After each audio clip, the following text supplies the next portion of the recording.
Ça devrait être bon maintenant. Merci. Parfait. Donc, comme Simone a indiqué, donc la formation est enregistrée. Donc, pour des raisons de droit d'auteur, vous allez voir qu'il va y avoir des petits moments où est-ce que vous allez devoir regarder une vidéo ou consulter un document en direct, c'est-à-dire je ne pourrais pas diffuser le document. Néanmoins, la formation, c'est une formation qui aura lieu, donc, comme je vous disais, de façon interactive. Juste, on aura des petits moments où est-ce qu'on va devoir regarder des vidéos.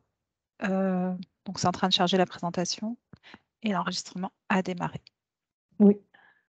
Donc, comme je vous ai indiqué hier par courriel, donc 100 minutes de littératie par jour, c'est pas sorcier. Donc, c'est vraiment l'occasion, on est au mois de novembre, de revoir un petit peu les fondations du bloc équilibré de littératie pour celles et ceux qui l'utilisent déjà en salle de classe ou bien si vous voulez aussi découvrir ce que c'est que le bloc équilibré en littératie. On est chanceux et chanceuses d'être de différents conseils scolaires, donc on va avoir aussi des sessions où vous allez pouvoir échanger et partager. Et j'attends juste que ma présentation se charge pour pouvoir. Pourtant, tu sais, on s'était connecté vraiment tôt avec Simone. Je m'étais assurée que tout était en ordre. Mais juste une petite seconde tant que le document se charge.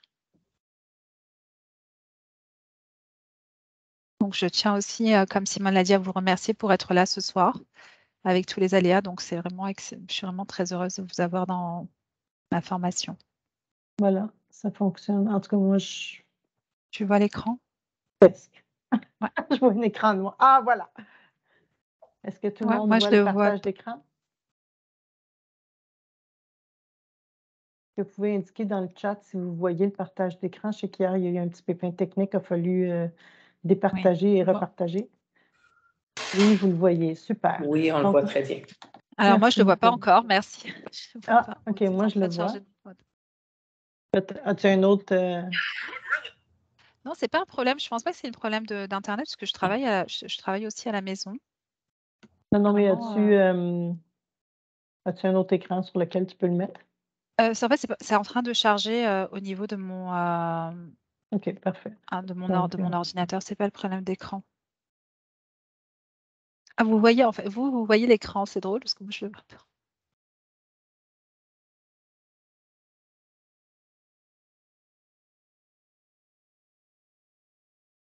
pas.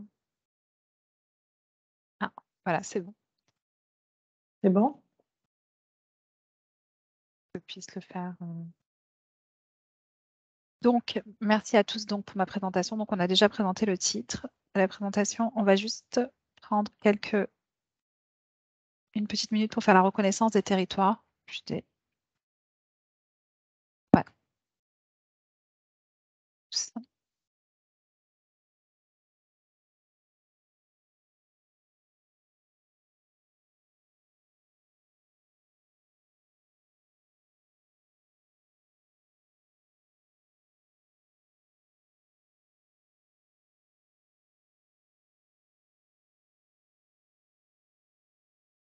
Je n'arrive pas à synchroniser mon écran. Est-ce que vous voyez la reconnaissance des territoires? Oui. Donc, on va faire la reconnaissance des territoires. Nous remercions les peuples autochtones pour le partage de ce territoire où nous nous trouvons, connu sous Ontario, dérivé du terme Mohawk, lac magnifique pour Ontario. Nous reconnaissons que cette terre partagée par les peuples autochtones nous donne toutes les richesses dont nous avons besoin. Nous reconnaissons les générations qui l'ont parcourue, ceux qui la parcourent présentement et ceux qui la parcourront.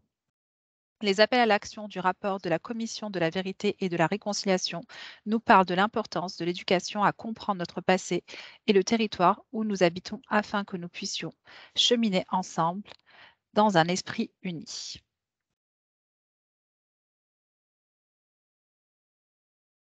Donc je me présente. Il y a quelqu'un qui voit un écran noir. Est-ce que c'est réglé, Madame Faucon, ou est-ce que vous voyez toujours du noir? C'est juste noir. Je vais essayer de sortir puis de revenir dans, Parfait, bonne le idée. meet. C'est peut-être ma connexion. OK. Sinon, on peut t'envoyer le lien vers la... OK. Donc, je m'appelle Fatima Cliffy. Je suis conseillère pédagogique pour le Conseil scolaire Viamonde. Je suis également consultante en éducation pour le Centre Franco et j'enseigne la qualification additionnelle enseignante et enseignant associé. Donc, j'ai reconnu des personnes qui ont également participé à la formation. Donc, merci d'être là aujourd'hui. Je suis vraiment passionnée par l'innovation pédagogique au service de l'apprentissage de tous les élèves et je suis quelqu'un qui aime beaucoup rendre les choses simples. Je trouve que parfois le jargon ministériel ou le jargon qu'on utilise même dans certaines des formations est un peu complexe. Alors que moi, j'essaye de vulgariser au maximum tout ce qui est concept pédagogique. Je suis passionnée par la création de ressources aussi au service de l'apprentissage.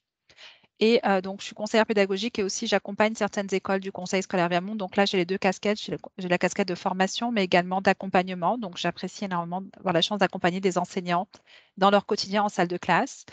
Je suis vraiment passionnée de cuisine, donc j'adore cuisiner. J'ai un blog culinaire. Bon, là, ces dernières semaines, j'étais pas mal occupée avec mes accompagnements, donc j'ai pas beaucoup contribué. J'ai un compte Twitter qui est Madame Fatima K. Donc, n'hésitez pas à me suivre sur Twitter. Je partage que ce soit des activités innovatrices ou bien des réalisations que j'ai faites dans le cadre de mes accompagnements ou des éléments que j'ai pu créer ou découvrir en lien avec la pédagogie nouvelle. Et j'ai aussi un blog. Donc, j'aime beaucoup tout ce qui est aspect gestion de classe. Donc, j'essaye également, parce que je pars du principe que sans une bonne gestion de classe, même si on a beau être la meilleure enseignante du monde, une bonne gestion de classe repose sur des bases solides. Donc, j'aime bien créer des outils un petit peu ludiques et faciles ou même des éléments de stratégie pour mettre en place la gestion de classe. Donc, dans mon blog, vous avez beaucoup d'éléments de gestion de classe ou de motivation. Tu as toujours l'écran noir, Caroline? Est-ce OK. qu'il y a d'autres personnes qui ont un écran noir? Est-ce que tu pourrais mettre le lien de la présentation? Peut-être que Caroline pourrait l'ouvrir sur son ordi ou sur son téléphone. Je vais le mettre, je vais vous partager tout de suite. Ça va prendre trop de temps.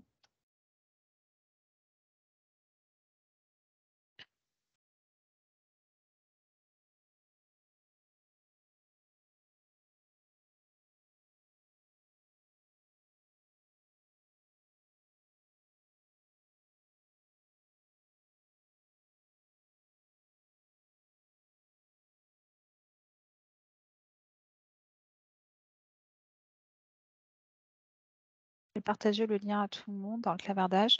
Par contre, ça va vous demander si vous n'êtes pas du conseil scolaire, comme c'est sur l'écran noir. Est-ce que vous voulez que je redémarre la présentation? En ce moment, je sais que, je vais être honnête avec vous, en ce moment, nous, on a donné pas mal de formations avec Teams. Teams, je ne sais pas si tu es d'accord avec moi, Simone, mais Teams, je pense que c'est un problème de mise à jour. On a eu pas mal de soucis avec Teams. Ah, Mais non, c'était un nous, outil qui était excellent ces dernières années. J'essaie de vous prendre le lien. Pareil, mon ordinateur est très lent ce soir. Copier. Et je vais vous mettre le lien. Ça, c'est l'ordinateur de Mme Caroline qu'il faut repartir ou l'ordinateur de Mme Non, moi, le Fatima? mien, il repart pas. Non, non, parce qu'on a eu beaucoup de difficultés. Donc, Ouais, Caroline, est-ce ça, que vous avez réussi avec le lien? Non, tu n'as pas je vais mis vous le mettre lien encore. je vais mettre le lien dans le clavardage tout de Ouais, suite. le lien Et n'est pas là, juste, puis mon ordinateur était fermé tantôt, donc je l'ai ouvert pour me joindre à la rencontre. OK, donc Donc, c'est probablement pas un démarrage. je vais juste essayer de vous remettre ça charge le clavardage aussi.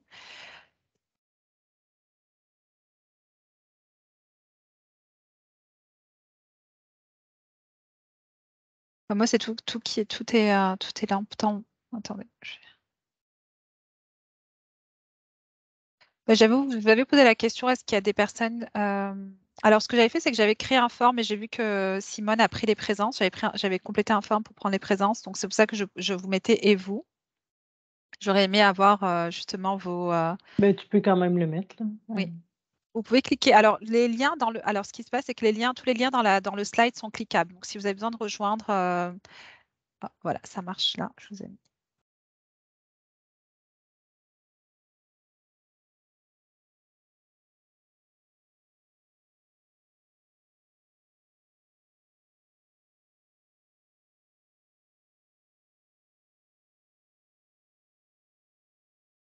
Normalement, vous devriez avoir le lien dans le clavardage sous peu. Et je pense qu'il y a quelqu'un qui a pris le contrôle de ma présentation, mais on est dans la bonne slide. Donc, ce qu'on va faire maintenant, c'est qu'on va faire une petite activité brise-glace. Je ne sais pas si vous vous rappelez de l'essai social qui a été fait. C'est un essai social qui a été fait, puis ça a été transformé en film sur Netflix avec Leonardo DiCaprio. C'était Don't Look Up. Donc, dans Look Up, c'était un film où est-ce qu'on avait, on avait des personnages, deux scientifiques qui avaient annoncé qu'il allait y avoir un météorite qui allait atterrir qui allait s'écraser sur Terre. Puis personne ne croyait, seulement deux personnes croyaient. Jusqu'à la fin, jusqu'à la dernière minute, les personnes ne croyaient pas. Puis après, on a réalisé que c'était effectivement vrai qu'il allait avoir un météorite. Donc là, l'activité que je vous demande de faire, c'est, je vais vous lire le scénario. Dans environ 100 000 ans, un astéroïde de plus de 10 km de large se dirigeant droit vers la Terre et anéantissant toute trace de vie. Une centaine de personnes ont été choisies pour repeupler la Terre, des hommes et des femmes. Parmi ces personnes, des scientifiques, des médecins, des enseignants, des agronomes, il n'y aura pas de problème alimentaire, pas de problème de conditions permettant le renouvellement de la population. Il y a seulement quelques enseignants qui ont été sélectionnés parmi vous, les chanceux qui êtes là pour cette mission. Et vous avez le devoir d'éduquer les futures générations, donc en français, d'éduquer à la langue française. Donc, ce que je vais faire, c'est que je vais vous mettre dans des salles de dérivation et vous allez devoir définir 3 objets. Vous avez le droit à prendre seulement 3 objets avec vous. Donc, chaque groupe va pouvoir prendre 3 objets. Et ces objets-là, c'est des objets que vous avez qui sont essentiels pour pouvoir perdurer l'éducation en langue française du groupe d'élèves auquel vous allez enseigner. Est-ce que vous avez des questions par rapport à cette activité-là, avant que je vous mette dans des salles? Ça va, Caroline, est-ce que tu vois mon écran ou pas maintenant? Oui? Non? C'est bizarre. Non, je ne Qu'est-ce la qu'on vois sent? pas, mais j'ai la présentation à côté, sur mon autre OK. écran. Je l'ai ouvert. Je vais vous mettre dans des salles de dérivation. Je pense que j'ai pas accès. C'est toi, j'ai pas accès aux salles. Est-ce que tu sais, j'ai pas accès aux salles non plus de dérivation. J'ai pas accès aux salles de dérivation, Simone. Dis-moi comment je fais ça? C'est les trois, tu vois, il y a des carrés, des cubes les uns dans les autres. Je pense que vous m'avez pas placé comme co-animatrice. OK. Donc réfléchissez, je vais vous mettre dans des salles. Vous êtes à peu près une quinzaine. Ah,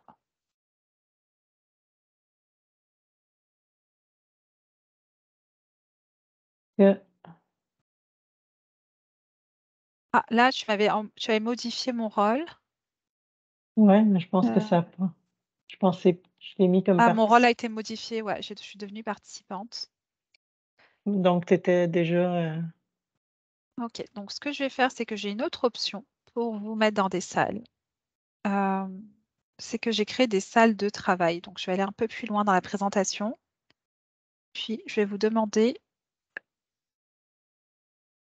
il y aurait 4 groupes pour le coup. Donc, vous avez, oui, j'ai pas accès à l'option de créer des. Non, moi non plus, par exemple. Je ne sais pas si ça a été bloqué, là. C'est pas grave. Donc, je vais juste voir le nom, les participants. Je n'ose même pas définir qui va où, parce que je ne pense pas que vous êtes dans l'ordre. Mais je vais vous prendre dans l'ordre et je vais vous demander, dans cet ordre-là, de cliquer sur la feuille. Euh, sur la première feuille, puis l'autre groupe va cliquer sur la deuxième feuille, la troisième feuille, la quatrième feuille. Ce que ça va faire, c'est que ça va vous envoyer dans des salles de travail, pas des salles de dérivation. Je vais juste reprendre la liste des participants. Là, je vois plus les. Ah, voilà. Donc, Alvina, Caroline, Emmanuel et Guy Pro, vous allez aller vous allez cliquer sur la feuille numéro 1. Isabelle, Julie, Lynn et Faiza, vous allez cliquer sur la feuille numéro 2.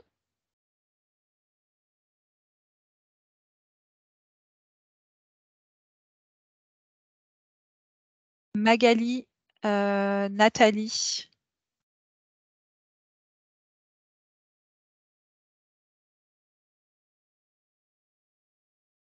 Donc Magali, Nathalie, Nathalie Surette aussi.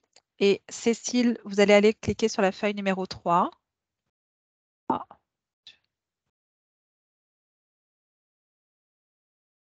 Cécile, Gwenola, Ella et Karine, vous allez cliquer sur la feuille numéro 4, la 4e feuille. Vous avez environ 10 minutes. Je vais venir vous voir dans les salles. Où sont les feuilles? Les feuilles sont sur la... Vous avez vu sur l'image, il y a des feuilles.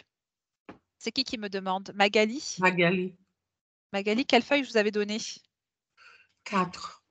Cliquez sur la feuille. Vous allez cliquer directement sur la feuille, vous allez rejoindre une salle. Cliquez sur la feuille. Mais je ne vois pas de feuilles.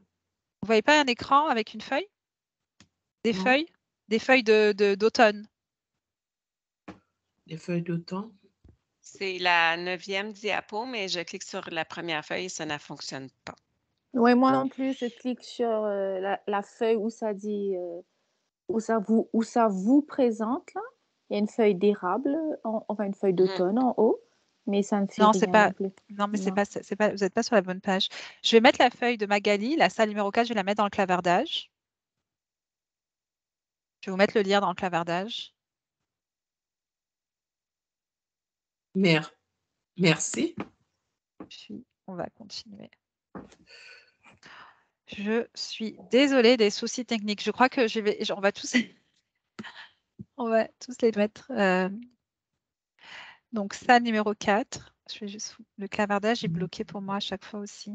Ma mémoire.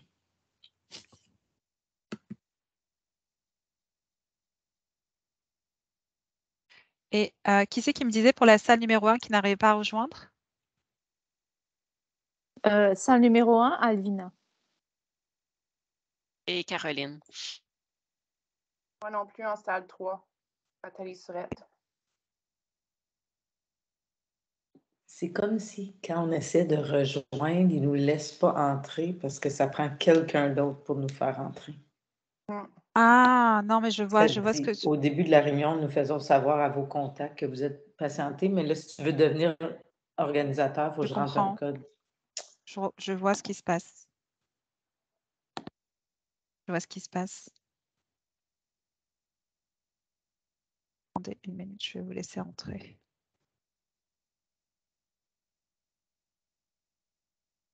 Je vais vous laisser... Alors, j'ai mis la salle numéro 1. Alors, pardon, la salle numéro 1, je vous mets le lien, puis je vais vous laisser rentrer là.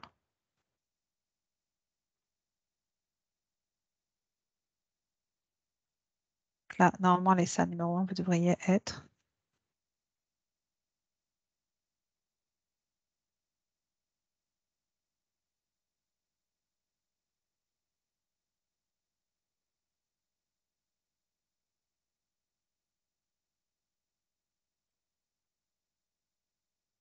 Et c'était la salle numéro 3 aussi, il y avait des soucis. Hein. Oui.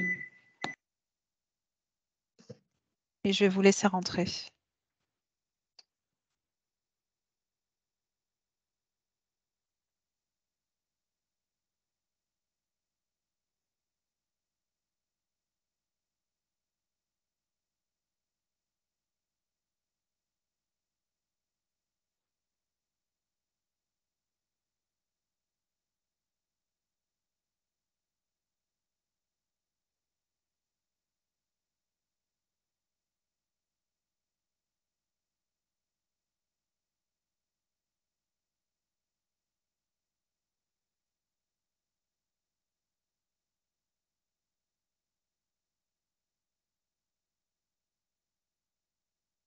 Oh, c'est parce que j'avais utilisé...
Oui, oui, ça va, Simone.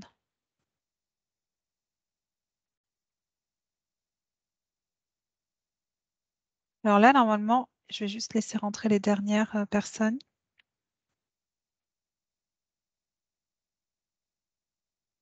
Ça fonctionne toujours pas pour moi en salle numéro 3.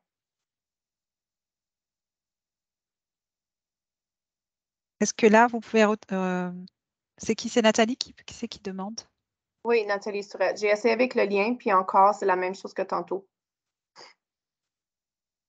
J'ai décidé d'aller dans la salle 2. Ça semble fonctionner dans la salle 2. Bon, changer de... Écoutez, je ne sais pas ce qui se passe. Donc là, on va aller dans la salle.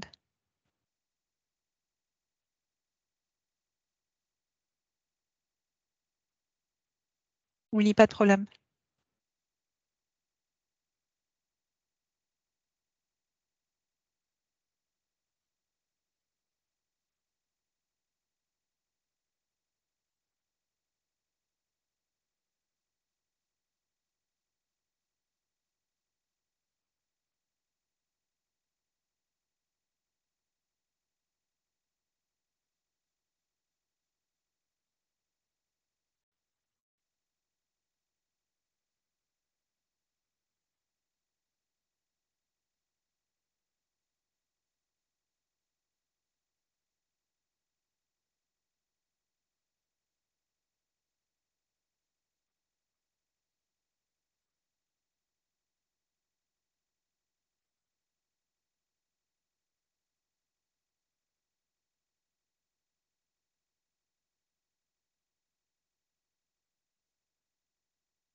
Allô, on est de retour à la salle générale.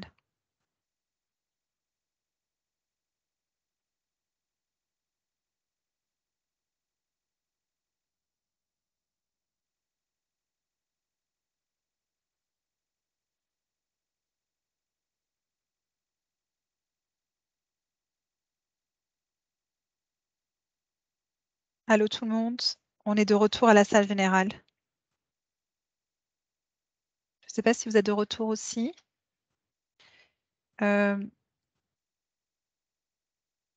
Bonjour Nathalie. Je vais juste appeler tout le monde.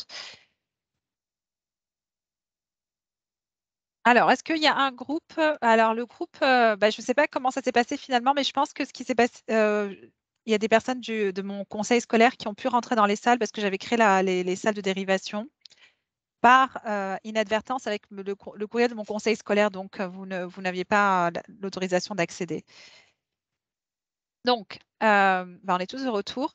Est-ce qu'il y a des personnes du groupe 1 qui aimeraient partager les 3 objets qu'ils ont choisis?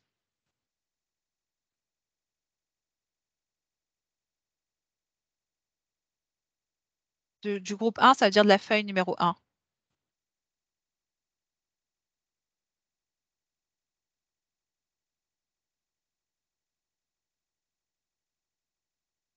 En attendant que le groupe 1 parle, est-ce que le groupe 4 peut parler? Oui, vas-y, Karine. Je ne l'ai pas oublié. OK.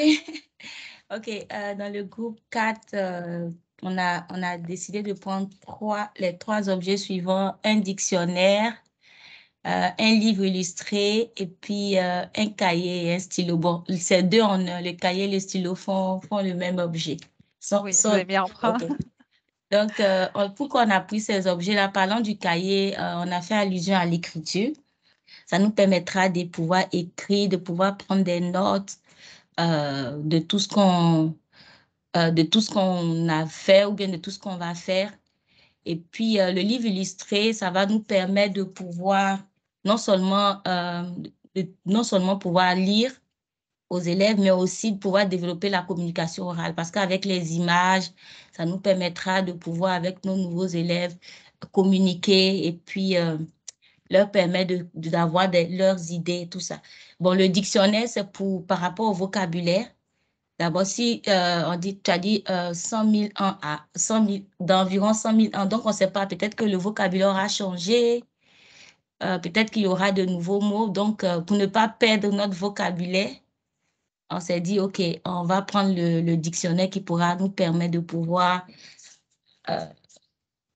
communiquer aussi, puis ça pourra enrichir notre vocabulaire. Je pense qu'elle est partie.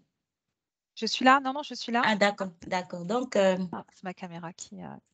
Voilà, c'est ces 3 éléments. Donc, nous, on a fait allusion à la lecture, à l'écriture et puis à la communication orale. Ces 3 éléments. Lecture, écriture et communication orale. Très bien. Merci, merci Karine. Est-ce qu'il y a un autre groupe qui veut partager? Qu'ils ont choisi?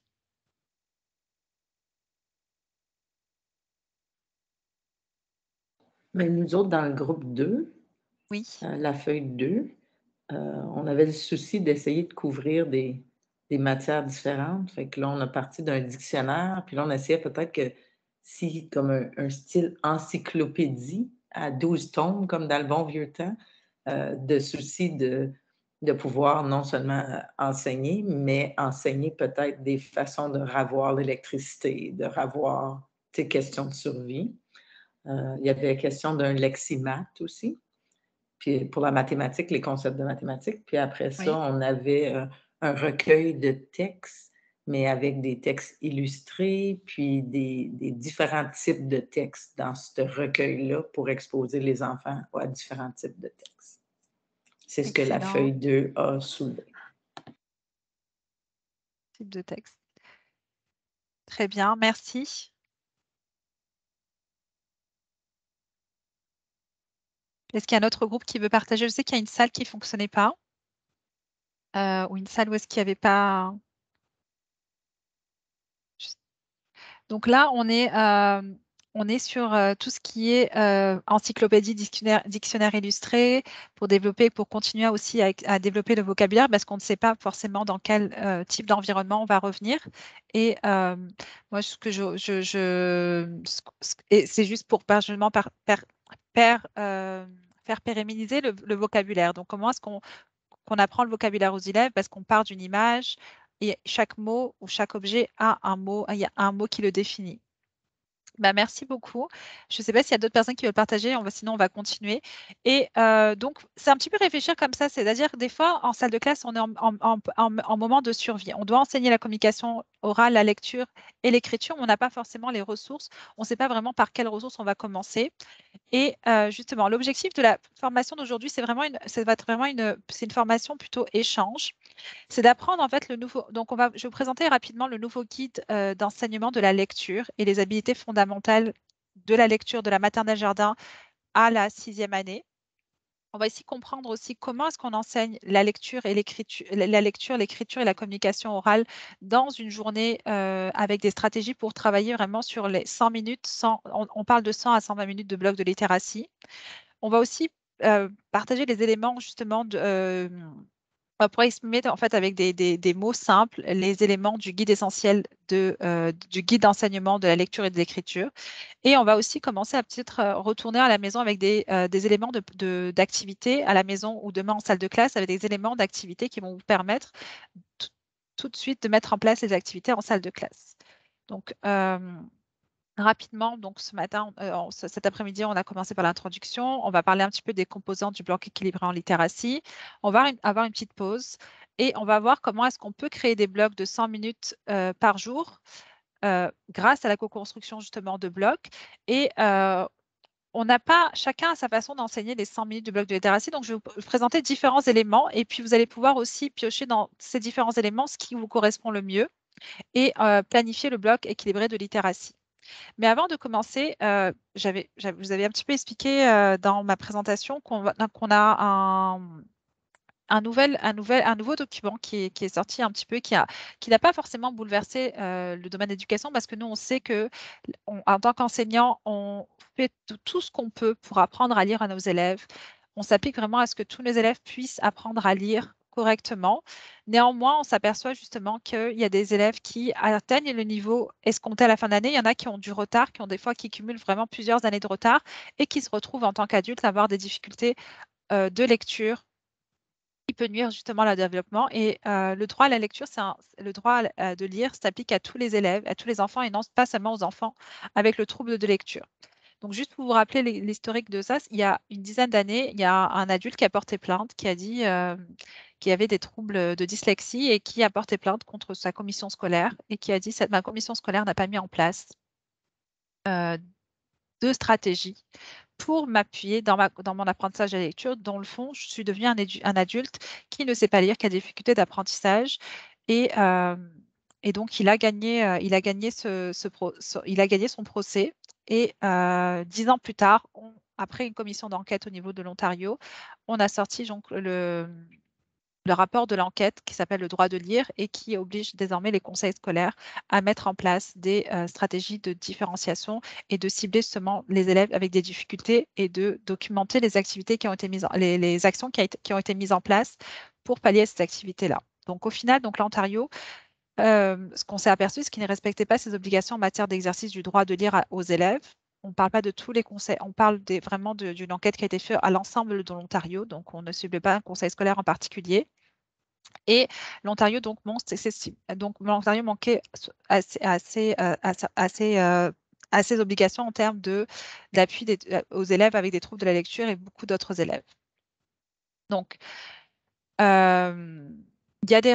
rapports sont aussi le rapport est en français, donc qui vise aussi, nous, les conseils scolaires francophones. Et très proche de ça, il y a eu un nouveau guide qui est sorti, qui est l'enseignement efficace des connaissances et des habilités fondamentales en lecture. Et là, on revient vraiment à la base de l'enseignement de la lecture. Comment est-ce qu'on enseigne la lecture? Par quel concept on doit commencer? Quels éléments l'élève doit apprendre déjà dès la maternelle et quels éléments se poursuivent tout au long de sa scolarité. Et on va voir aussi qu'il y a des éléments qu'on pensait que c'était juste enseigné en maternelle, en première ou en deuxième année. Il s'avère que ces éléments-là vont devoir être enseignés jusqu'en sixième année. Donc vraiment, c'est ça. Donc ce guide est vraiment sorti pas en écho. Je ne pense pas que c'était quelque chose qui était vraiment en écho, mais qui appuie davantage les conseils scolaires les conseils scolaires francophones, pour qu'on puisse déjà détecter les troubles d'apprentissage de la lecture, mais aussi mettre en place des stratégies efficaces pour l'apprentissage de la lecture. Et j'ose même pas vous remettre dans des salles en espérant que ça marche. Ce que je voulais faire avec vous, c'était faire un petit partage, mais je pense qu'on a déjà passé pas mal de temps déjà au niveau de l'organisation au début. Je m'excuse sincèrement des problèmes techniques qu'on a eus. La première question, j'allais vous placer en groupe, c'était, et puis j'aimerais que juste vous pouvez répondre dans le clavardage, c'est combien de temps par jour est-ce que vous consacrez à la lecture, ensuite à l'écriture et à la communication orale en salle de classe? Vous pouvez répondre dans le clavardage.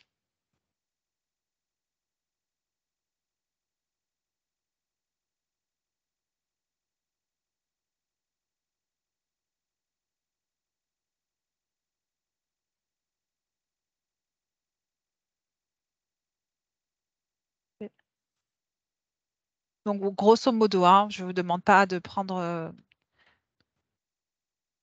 un chronomètre.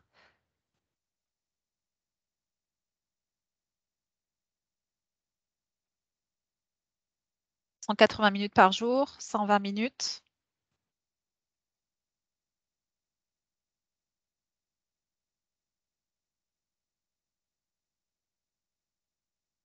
120 minutes. Est-ce qu'on arrive tous à faire 120 minutes chaque jour? Est-ce que vous arrivez tous à faire vraiment 120 minutes consécutives par jour? Donc, je vois 120 minutes. J'ai une question, Fatima. Oui. Donc là, c'est par rapport à la littérature. Moi, je pensais vraiment, j'avais compris la question par rapport au temps de lecture. Tu vois, Ben, moi, c'est ça, je pense que les gens, combien de temps vous passez à la lecture, à l'écriture, à la communication orale? Je vois que les personnes répondent 100 minutes. Je pense que c'est globalement. Oui. Mais moi, je pensais vous par pouvez exemple répondre. lecture à soi. Lecture à soi en première année, c'est 5 à 10 minutes. Je ne les ai pas plus maximum. Et après, je lis aux élèves tous les jours. Là, j'ai une quinzaine à vingtaine de minutes parce qu'on passe du temps. Donc, le bloc de lecture en tant que tel, c'est quoi? Lecture à soi, c'est ce que je fais pour l'instant. 5-10 minutes parce qu'ils sont en première année. Après, j'aurai lecture à deux, lecture à un ami. Et lecture à la classe, c'est 20 minutes parce qu'on prend du temps. C'est ça. Et donc, après l'écriture, ben, en première année, dépendamment du niveau, la première année, vous ne devez pas... Oui. Ouais, on passe du temps, on travaille sur le mot du jour, la phrase, donc on va dire c'est 30, c'est aussi 30 minutes parce qu'on passe du temps, on prend le temps de faire les choses avec l'écriture. Ils n'écrivent pas pendant 30 minutes, mais on travaille en temps d'écriture pendant environ 30 minutes. C'est-à-dire 30 minutes de lecture, entre la lecture à soi, la lecture en groupe, la lecture à deux, l'écriture, ouais. C'est ça, donc environ, on va dire 30 minutes pour l'écriture, 30 minutes pour la lecture, et puis le reste, c'est la communication orale. Oui. Excellent. Donc, j'allais vous poser également la question. Alors, c'est quoi les avantages selon vous de fonctionner en bloc de littératie? Est-ce que vous savez ce que c'est les blocs comment vous définiriez un bloc de littératie?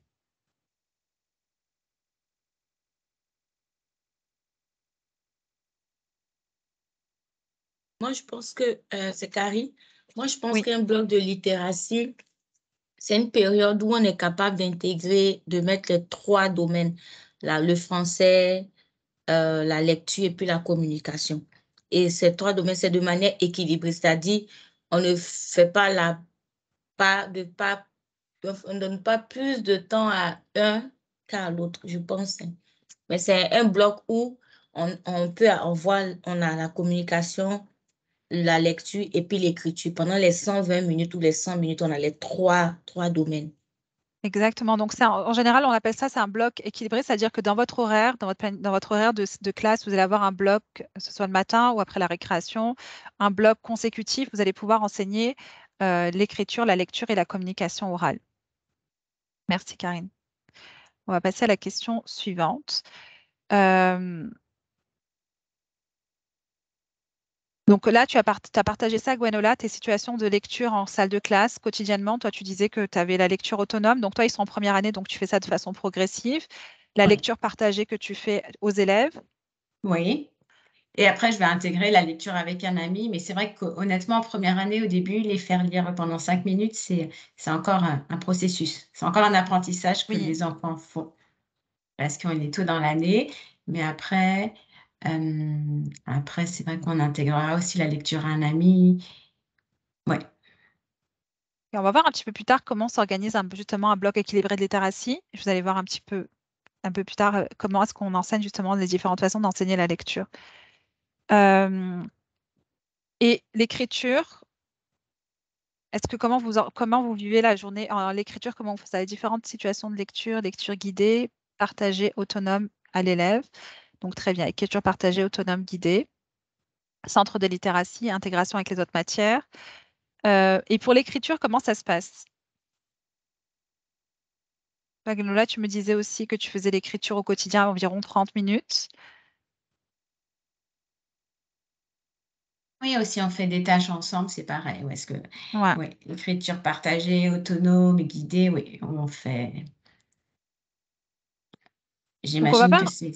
Ouais, pardon. C'est ça, c'est exactement ça. Donc, ce qu'on va voir maintenant, c'est les différents. Dans le bloc de littération, on définit différents blocs, on va dire, différents éléments qu'on enseigne. Donc, on a la communication orale, la lecture, l'écriture modelée, l'écriture autonome, la lecture partagée, l'écriture aux élèves et l'écriture autonome. Et donc, on a vraiment l'aspect où il y a moi qui guide, où il y a moi, nous, puis l'élève.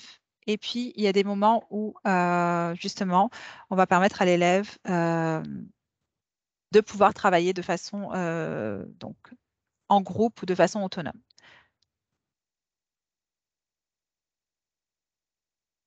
Donc là, ça, c'est vraiment extrait du guide d'enseignement, le nouveau guide d'enseignement de la lecture. Donc, vous allez voir que donc c'est vraiment essentiellement de la maternelle à la 3e année. Je ne vous ai pas demandé quel niveau vous enseignez. Est-ce qu'il y a des enseignants ici du cycle moyen? Est-ce qu'il y en a ici qui enseignent le cycle moyen? Vous allez avoir aussi des moments. Alors, pour ceux qui enseignent le cycle moyen, je pense que ceux qui ont reçu des élèves de 4e année, et moi en tout cas c'est ce que je constate, c'est qu'on a des élèves qui ont un niveau à cause de 2 années de pandémie, qui ont accumulé un retard, parfois d'une année, parfois d'une année, parfois de 2 années. Donc, ce schéma aussi peut être parlant au niveau de ce que vous enseignez en salle de classe, même en tant qu'enseignante à élèves, c'est que on va voir maintenant tous les éléments qui sont enseignés. Donc, vous allez voir que le maternelle jardin, à la première année, c'est plutôt la conscience phonologique. Puis ensuite, on est encore en maternelle jardin jusqu'au début de 2e année, conscience phonémique. L'enseignement des lettres, de l'alphabet et du système graphophonétique, on le fait tout au long, donc de la maternelle jardin à la 3e année. Donc ça, c'est tout l'enseignement des sons qu'on fait, des sons des lettres et des sons que composent les lettres ensemble. Puis ensuite, donc première à 3e année, on est plutôt dans l'analyse des mots et la reconnaissance globale des mots. Donc c'est vraiment ce cheminement-là sur lequel on se base au niveau de la lecture. La conscience phonologique, on va voir ensemble. Donc, ce que c'est. Donc, la conscience phonologique, ça désigne la capacité de réfléchir à la structure sonore de la langue orale. Donc, incluant la capacité donc d'identifier et de produire des mots à l'oral qui partagent la même rime et d'entendre des syllabes individuelles dans le mot oral et dans une syllabe.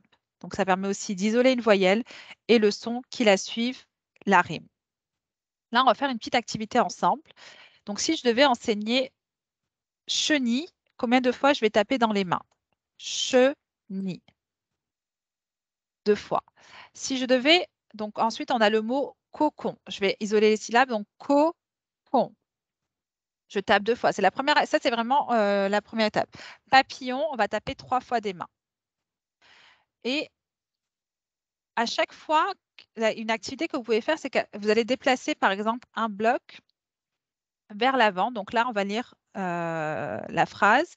Et quand on va lire la phrase, donc Madame Chenille, donc je vais déplacer un bloc en avant justement pour marquer chaque mot oral dans une phrase. Donc ça, c'est une deuxième étape que vous pouvez faire quand vous enseignez la conscience phonologique. C'est pour chaque mot, vous allez déplacer soit un marqueur, soit un mot, justement pour définir la conscience, pour définir justement chaque mot oral dans une phrase. Quelque chose que vous pouvez faire également, c'est demander aux élèves, selon eux, quel est le mot le plus long. Et etc., etc. Donc, c'est vraiment retrouver, donc prendre conscience des sons que forme le mot et comment plusieurs sons assemblés ensemble forment un mot et plusieurs mots ensemble forment une phrase. On est là dans la conscience phonologique.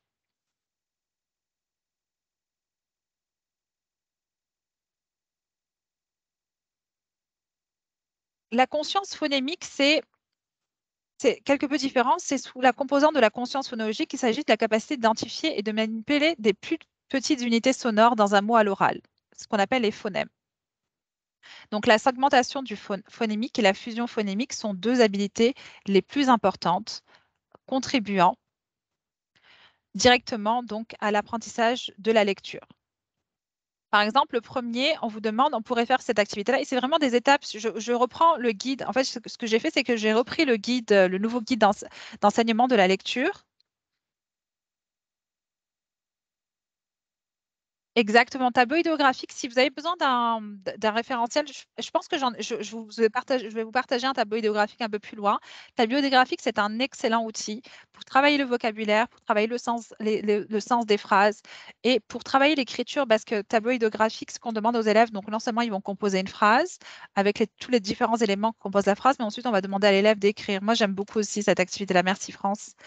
Donc là, pareil, la conscience phonémique, on peut commencer de cette façon-là. Quel est le premier mot? On peut commencer comme ça. Quel est le premier mot dans le premier mot oral?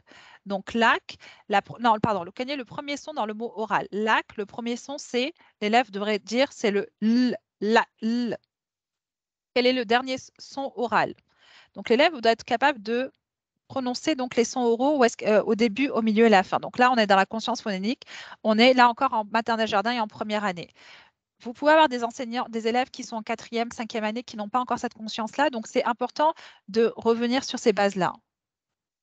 Le lien, je ne voulais pas partager, je vais vous mettre le lien si vous cliquez, tous les documents qui sont en surbrillant. Je vais vous le mettre ici, le lien. J'aurais pu vous mettre dans le clavardage. Copier le lien, je vais vous le mettre dans le clavardage. Tous les documents sont cliquables. Vous pouvez télécharger les documents au fur et à mesure. Donc là, ce que je me suis amusée à faire, c'est vraiment vulgariser ce guide-là et reprendre tous les éléments. C'est un peu comme le guide efficace de la lecture. J'ai repris tous les éléments pour que vous puissiez les comprendre de façon beaucoup plus simple. Et puis, je suis certaine que vous le faites déjà dans vos salles de classe. Mais si vous avez des élèves en difficulté de lecture, c'est bien de revenir, comme je vous disais, sur ces bases-là. Ensuite, deuxième activité, c'est segmenter un mot en phonème. Donc, il découpe les mots à l'oral. Par exemple, le mot bac, ça fait A. A. L'élève vous allez avec le doigt ou en sautant, différencier les différents phonèmes qui se retrouvent dans le mot bac. Ensuite, c'est utiliser plusieurs modalités comme le mouvement pour enseigner donc les élèves à segmenter le mot. Ensuite, il y a une autre façon, c'est de fusionner les phonèmes pour former un mot oral. Donc là, on a les différentes lettres d'alphabet qui sont mélangées. On leur demande de reconstituer un mot qui fait du sens. Le B, le A et le C, ça fait bac. Je suis allée vraiment avec des mots très, très simples.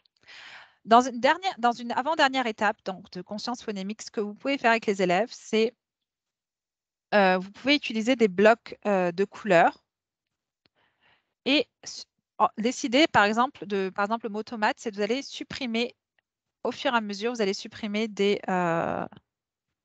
lettres et demander à l'élève de continuer à lire le mot. O mateux, ça va faire o mateux. Donc, il va pouvoir prononcer le mot en isolant le phonème à l'oral. Pareil, to, ça fait to à te, etc. etc. C'est des activités comme ça que vous pouvez faire en petits groupes, en guidé, surtout avec des élèves qui apprennent la lecture, évidemment, maternelle, jardin, première année, mais vous pouvez aller aussi un petit peu plus loin. Si vous avez des élèves avec des difficultés de lecture au niveau de la 2e à la 6e année. Enfin, on demande aux élèves de substituer un phonème. Par exemple, on va changer le son au début du mot. On va pouvoir aussi changer le son qui est à la fin du mot. Et ou bien changer la voyelle. Donc, tous ces éléments-là, c'est vraiment des manipulations de conscience phonémique que vous allez pouvoir faire avec vos élèves pour travailler l'acquisition de la lecture. C'est vraiment, faites-le sous forme de jeu au maximum. Amusez-vous avec les sons en les manipulant de différentes façons. Mais c'est ce schéma-là que je vous recommande de faire en conscience phonémique. Un autre... voilà, je s'amuse à faire des... Je vous ai mis, je pense, je vous ai mis un lien ici, je vais vous le partager. Je vous ai mis un lien à ce niveau-là, avec des activités, vraiment des exemples d'activités que vous pouvez faire en salle de classe pour travailler la conscience phonémique.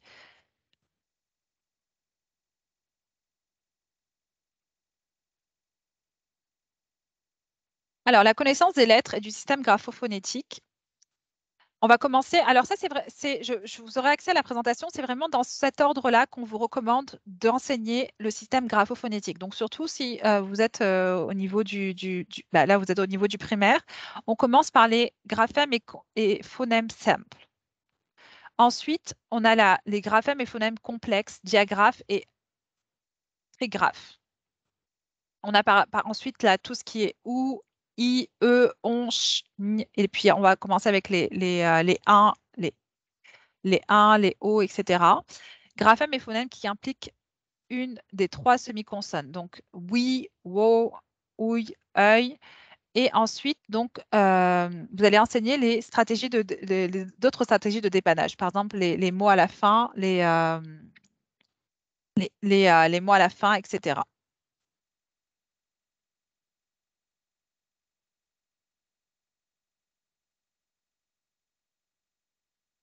Donc, enseigner de façon explicite les correspondances graphème-phonème. Et à chaque fois, on me dit, est-ce qu'il y a un ordre d'enseignement? Effectivement, il y a un ordre.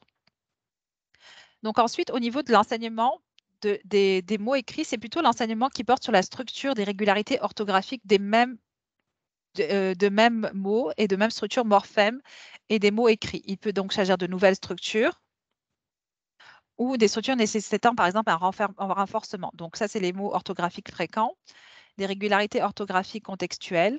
Donc ça, c'est vraiment, vous pouvez cliquer sur les liens. C'est des liens sur des centres, des sites où est-ce que vous pouvez trouver des activités qui sur des systèmes graphophonétiques, des systèmes orthographiques fréquents.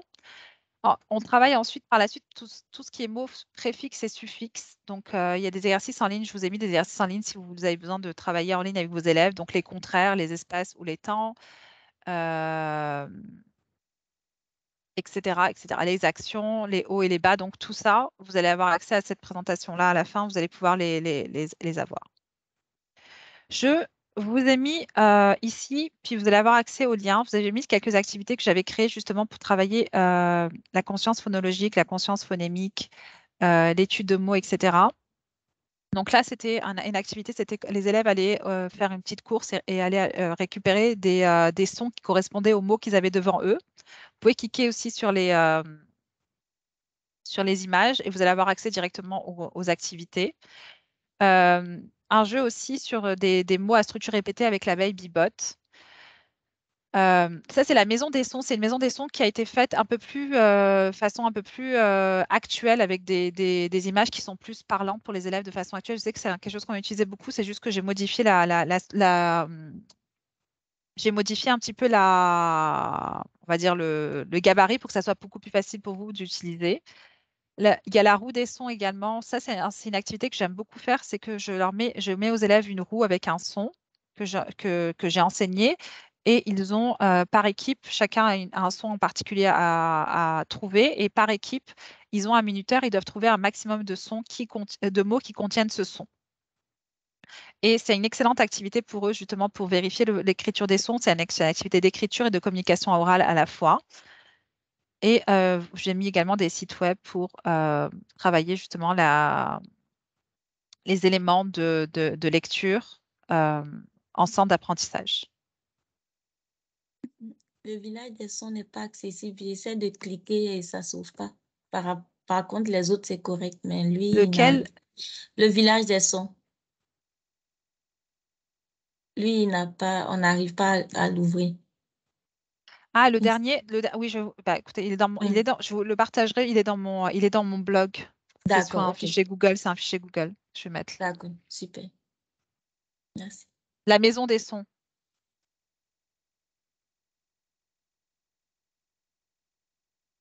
Merci, Karine. Alors, j'ai repris.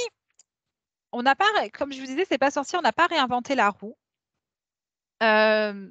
Des fois, on se demande comment est-ce qu'on peut faire de l'écriture modelée, comment est-ce qu'on pourrait modéliser à nos élèves une leçon d'écriture modelée. Ce que j'ai fait, c'est que il y a des vidéos sur EduSource qui sont très intéressantes. Ce que je vous invite à faire, c'est de cliquer. C'est une vidéo qui dure à peu près 5 minutes. Vous allez cliquer sur justement, avant de cliquer, j'ai juste besoin de vous expliquer un petit peu ce que vous allez faire. Vous allez prendre note et vous allez relever les étapes que doit respecter l'enseignante ou l'enseignant lors de la mise en œuvre d'une situation d'écriture modelée. Donc, écriture modelée, c'est un des éléments du bloc de littératie. Et écriture modelée, on doit le faire au quotidien. Donc, on va voir un petit peu les éléments qu'on doit faire au quotidien et ce qu'on doit faire 2 à 3 fois par semaine. Et ce que je vous invite à faire, c'est de cliquer sur la vidéo et de regarder la vidéo de votre côté parce qu'on ne peut pas la diffuser en direct en raison des droits d'auteur. Et je vais mettre 5 minutes dans 5 minutes, on se retrouve dans la salle. Donc, je vous mets le lien dans le clavardage également.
Je pense que vous avez terminé, si je ne me trompe pas.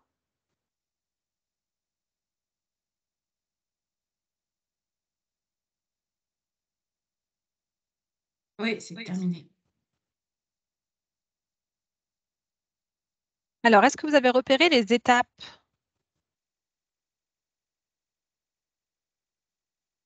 Attendez, je vais juste...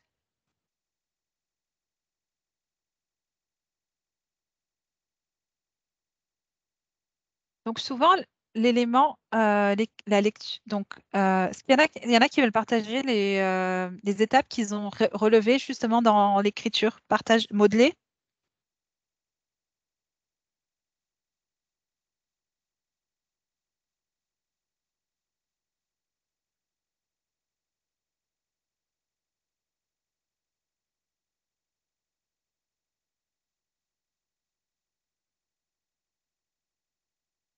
Donc, on part d'un élément déclencheur. Donc, l'enseignante a déjà à faire de façon quotidienne, mise en situation tout d'abord, très bien.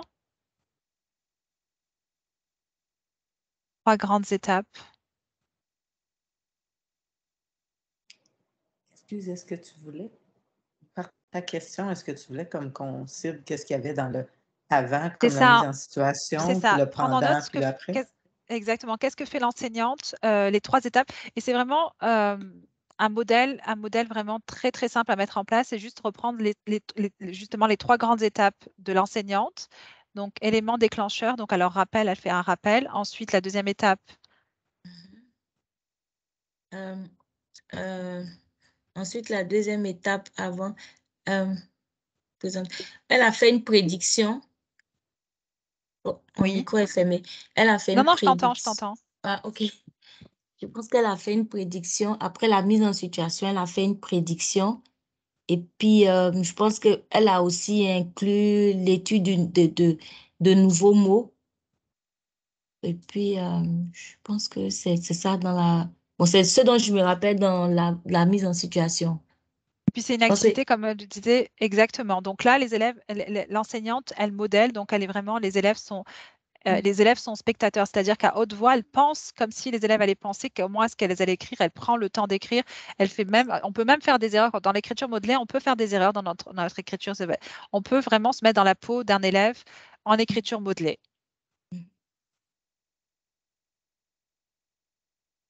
Donc, quelles sont les étapes que vous avez relevées? Donc, évidemment, planification, nous avons eu la chance donc, de visionner le déroulement d'une séance d'écriture modelée. Donc, l'étape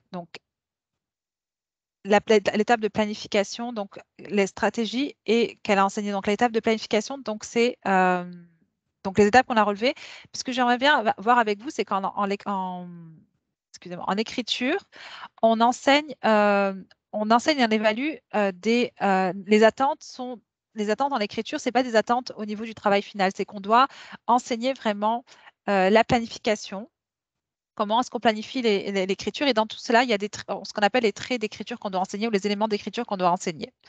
Ensuite, on a les boches qu'on évalue aussi, qu'on enseigne et qu'on évalue. Dans les boches, on enseigne les traits d'écriture qui est le choix des mots, la fluidité, le style et le style. Ensuite, on va pouvoir aussi évaluer des attentes en révision. Est-ce que l'élève est capable de réviser, de corriger ses écrits? Donc, on travaille dans les éléments d'écriture, on travaille le choix des mots, la fluidité et le style également. Ensuite, on va travailler aussi l'étape de révision, correction, donc tout ce qui est convention linguistique et l'étape de publication. Donc, c'est ce qu'on appelle la publication. Donc, ce que je voulais vraiment voir avec vous, c'est que là, l'enseignante, elle est partie d'un élément déclencheur et là, ils sont en train de. Est-ce qu'elle est partie? Elle est en train d'enseigner vraiment une stratégie modelée. Ce qu'on nous, on demande aux enseignants, c'est d'enseigner des stratégies d'écriture.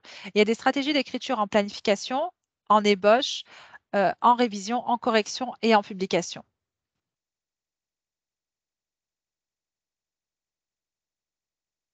Donc, en situation d'écriture modelée, l'élève, donc, qu'est-ce qu'il fait en soi? C'est qu'il écoute et observe attentivement. Donc, c'est pour ça que la situation d'écriture modelée ne doit pas durer très longtemps.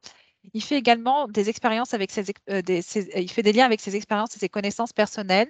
Il est capable de se créer des images mentales, de réfléchir à ce qui a été modelé et prend également conscience de de toutes les compétences d'un rédacteur compétent, c'est-à-dire qu'ils se questionnent, ils font des erreurs, ils révisent et corrigent leur texte.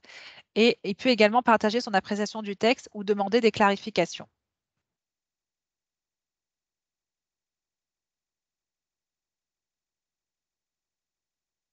Et pour chacune des étapes de stratégie, voici ce que l'élève, pour chacune des stratégies liées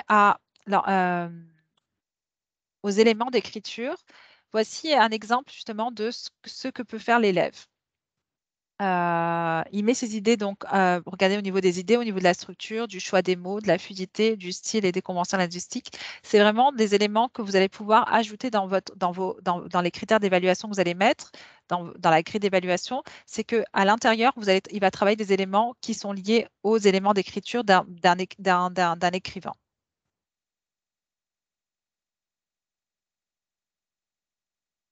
Et un exemple justement d'activité qu'on peut faire au niveau du développement des idées, parce que c'est souvent la phase de planification qu'on a tendance à un petit peu laisser de côté, ou bien les élèves vont faire un remue-ménage, mais ils ne vont pas avoir mis de détails. Et c'est vraiment dans la phase de planification où est-ce que dans le remue-ménage, on va chercher des éléments qui vont nous appuyer au niveau de notre écriture, mais aussi rechercher des détails. Donc souvent, ce que je dis souvent aux élèves, c'est qu'il manque des détails. Tu me parles par exemple, d'une situation, mais on n'a pas de détails. On se met pas on sait pas la taille par exemple, tu me parles d'une maison, on ne sait pas la taille de la maison, on ne sait pas qu'est-ce qu'il y a, comment est la maison, on ne se sent pas à l'intérieur. Donc souvent, quand je leur dis aux élèves, je leur dis, ce que vous pouvez faire, c'est que vous allez dessiner d'abord les éléments de l'histoire que vous allez raconter, une scène, et à l'intérieur, et je leur donne des espèces de petites briques comme ça, et à l'intérieur des petites briques, ils vont mettre un maximum de détails. Donc, par exemple, dans le récit, la situation initiale, je leur dis dessinez-moi la situation initiale et par la suite, mettez-moi un maximum de détails. C'est la manière dont je les appuie pour faire le remue-ménage.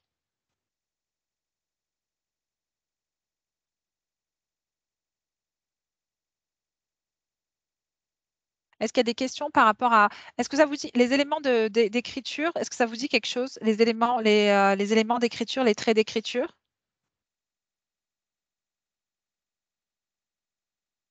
Donc, ils doivent être enseignés à chacune. Donc, c'est ces éléments d'écriture qui doivent être enseignés à chacune des étapes de l'enseignement de l'écriture. Donc, prenez vraiment le temps d'enseigner la planification, l'ébauche, la révision, la correction et la planification de façon séparée. On n'a pas besoin au mois de septembre d'évaluer un final dans un récit. On évalue vraiment les différentes phases et à la fin de l'année, l'élève est capable justement d'écrire les différentes composantes. Et c'est lors de l'écriture modelée que nous, on va pouvoir justement travailler sur les éléments d'écriture. On va modéliser avec eux les éléments d'écriture. Donc, il est 19h46. Ce que je suggère, c'est qu'on fasse une petite pause de 15 minutes maintenant et qu'on reprenne à 20h.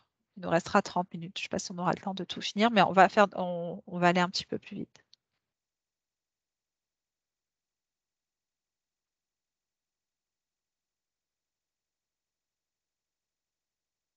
Oui, mais vraiment, la planification et surtout la phase de remue-ménage, on a tendance à avancer un petit peu trop vite. Puis Faiza, moi, j'accompagne le cycle moyen. Puis là, on me dit, non, mais j'ai évalué par exemple le dépliant touristique. J'ai dit, mais tu évalues. J'ai dit, tu as évalué la fin, mais j'ai dit, regarde, montre-moi d'abord montre-moi les boches de tes élèves, le remue-ménage de tes élèves. Je dis oui, mais regarde, dans le remue-ménage, il manque beaucoup de détails. Donc, ce qui va faire que le travail final ne va pas être aussi riche. Donc, travailler vraiment des différentes étapes. Mais effectivement, là, surtout au niveau de l'écriture, ces dernières années, on n'a pas eu la chance de pouvoir vraiment prendre le temps au niveau de l'écriture avec nos élèves. Donc, prenez le temps de travailler les différentes composantes des éléments d'écriture séparément et et en modélisant au maximum avec eux. Ok, donc on reprend à 20h. On fait une petite pause de 15 minutes.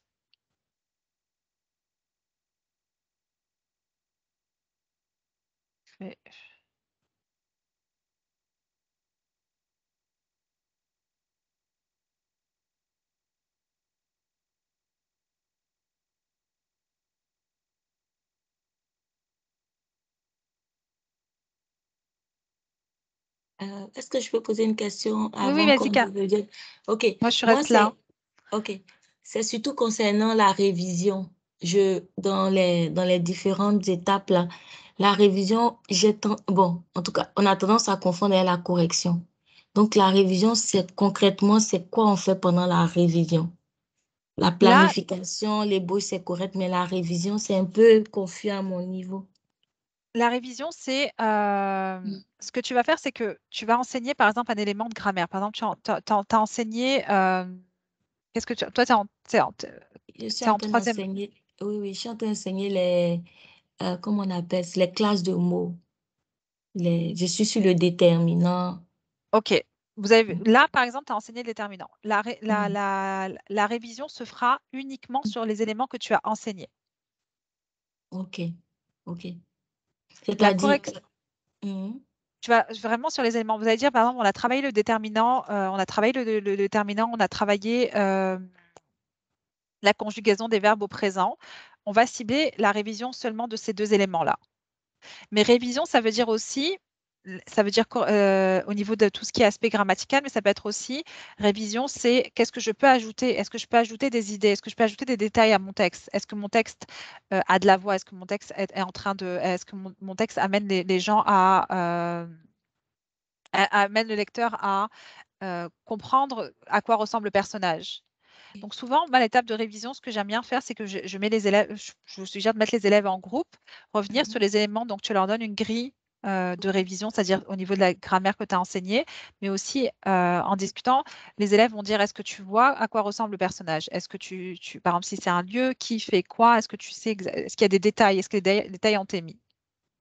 OK. Donc, la révision, c'est vraiment voir si pendant l'ébauche, ils ont mis les détails, Oui. s'ils ont mis... OK. D'accord. OK. Merci. OK.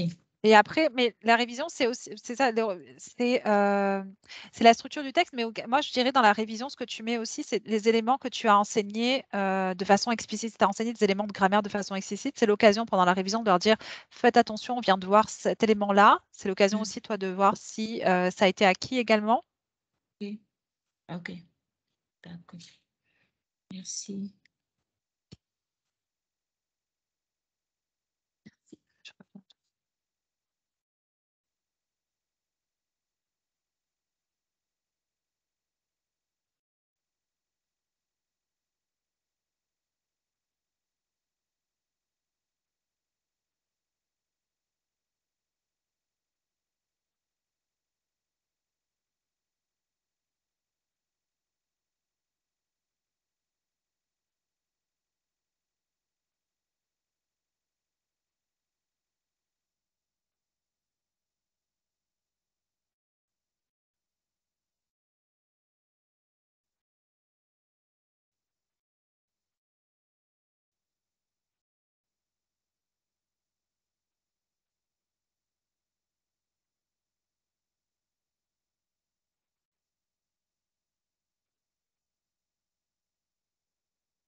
Bonsoir, Madame Saint-Pierre. Est-ce que la formation est terminée? Non, c'est la pause, mais ça recommence à 20h. Dans 5 Ça minutes, on recommence. reprend. Oui, je D'accord. suis. Désolée, merci.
On va reprendre dans une petite minute.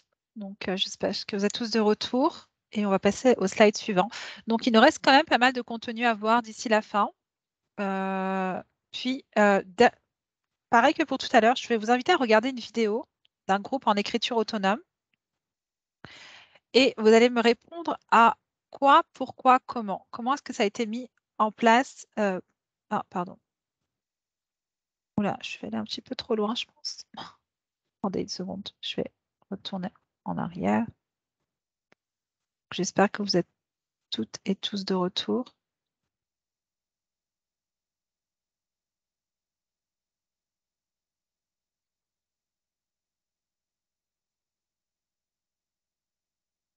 Donc, écriture autonome, donc également élément du bloc équilibré de littératie. Écriture autonome, ça se fait au quotidien. Donc, on invite les élèves à écrire tous les jours de façon autonome. Donc, ce qu'on recommande en première, deuxième année, c'est d'avoir un cahier d'écriture quotidienne comme un journal le matin où est-ce qu'ils écrivent. Puis petit à petit, on va leur donner plus de plénitude pour qu'ils puissent écrire, justement, avoir vraiment des centres autonomes d'écriture. Et puis, on parlait tout à l'heure du tableau idéographique. C'est un excellent outil, justement, pour travailler l'écriture autonome parce que les élèves ont le vocabulaire qui est nécessaire à leur écriture. Et parfois, certains tableaux idéographiques, il y a même des mots qui sont indiqués dessous. Puis, je vais vous mettre le lien donc, de la vidéo qui dure 2 minutes, donc ça va être assez rapide. Et on va discuter ensuite qu'est-ce qui peut favoriser justement, on parle de la difficulté justement à ce que les élèves soient autonomes. Qu'est-ce qu'on peut mettre en place pour que l'écriture autonome se fasse justement de façon autonome et pour que l'enseignante puisse travailler avec un groupe guidé.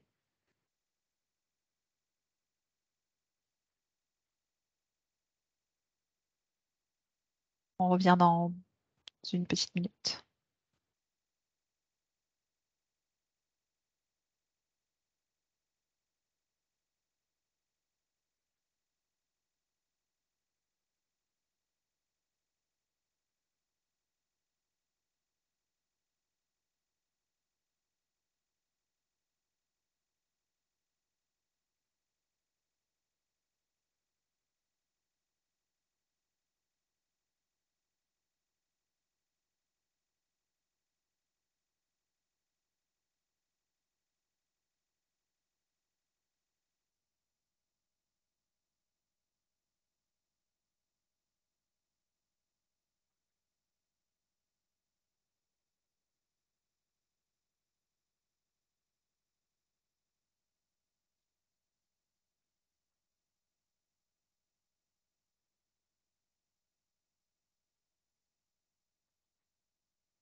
Je pense que vous avez dû terminer. Donc là, on n'aura malheureusement pas le temps d'aller en sous-groupe. Et la question que j'allais vous poser en remue-ménage, c'est comment l'enseignante ou l'enseignant peut-il, elle, planifier sa séance d'écriture autonome afin d'assurer le bon déroulement de l'activité et l'atteinte des résultats d'apprentissage visés. Ce que j'invite à faire, c'est de répondre dans le clavardage ou bien d'allumer votre micro. Qu'est-ce que vous pouvez mettre en place dans votre salle de classe pour que la séance d'écriture autonome se fasse de façon autonome et vous, éventuellement, que vous puissiez avoir un petit groupe guidé pour que vous puissiez travailler en petits groupes.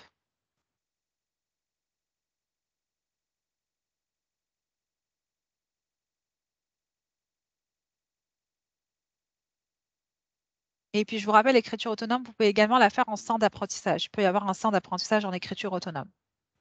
Ce n'est pas nécessaire que tous les élèves fassent de l'écriture autonome en même temps.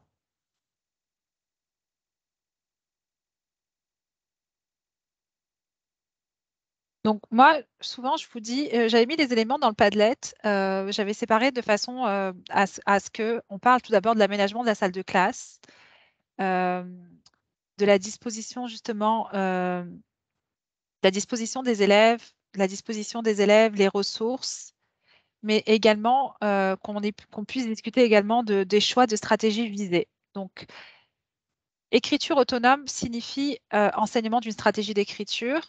Et on va voir tout à l'heure quelle stratégie d'écriture on peut utiliser justement pour développer des habilités d'écripteurs et de scripteurs auprès de nos élèves. Fournir des modèles et des référentiels et des grilles, excellent. Donc, tout d'abord, moi, je vous parlais de l'aménagement de la salle de classe. Il faut vraiment que l'aménagement de nos salles de classe prenne à être une de séances d'écriture autonome. Parce que, ou, par exemple, si vous voulez travailler avec des conférences individualisées, c'est qu'il y a des espaces bien définis Et c'est pour ça que moi, pour être, à part le journal à part les dictées zéro faute ou le cahier de journal au quotidien quand on écrit le matin, les élèves peuvent le faire parce que c'est une structure répétitive. Je vous suggère de travailler en centre d'apprentissage au niveau de l'écriture et d'avoir surtout ce centre. C'est un centre que je vous recommande d'avoir en guidé parce que souvent les élèves ont besoin davantage d'appui au niveau de l'écriture. Donc, vous avez préparé aussi la tâche d'écriture en vous fondant sur la connaissance du profil du groupe. Donc, donner aux élèves des choix pouvant motiver à écrire.